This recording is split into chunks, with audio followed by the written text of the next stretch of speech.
কোন রাশির মেয়েরা কেমন স্বভাবের হয় জেনে নিন। মেষ রাশি ব্যক্তিত্বময়, স্বাধীনচেতা, তেজস্বী, সাহসী। বৃষ রাশি ধীর স্থির, শান্ত, হৃদয়ময়, গভীর ভালোবাসার অধিকারী। মিথুন রাশি রহস্যময়, তীক্ষ্ণ, মস্তিষ্কের স্পষ্টভাষী, আত্মবিশ্বাসে পরিপূর্ণ।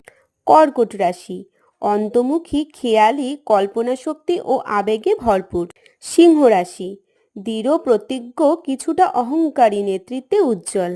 কন্যা রাশি শুদ্ধতার প্রতীক, উচ্চাকাঙ্ক্ষী, আমোদপ্রিয়, প্রেমে নিবেদিত প্রাণ। তুলা রাশি কর্মঠ, স্পষ্টভাষী, সহনশীল, বুদ্ধিমান, সদয়। বৃশ্চিক রাশি কর্মপ্রিয়, স্বাধীনচেতা, প্রতিশোধ স্পৃহা সম্পন্ন, রাগপ্রবণ। মীন রাশি গভীর কৌতূহলী, ক্ষমাশীল, প্রেম ও আধ্যাত্মিকতায় মগ্ন।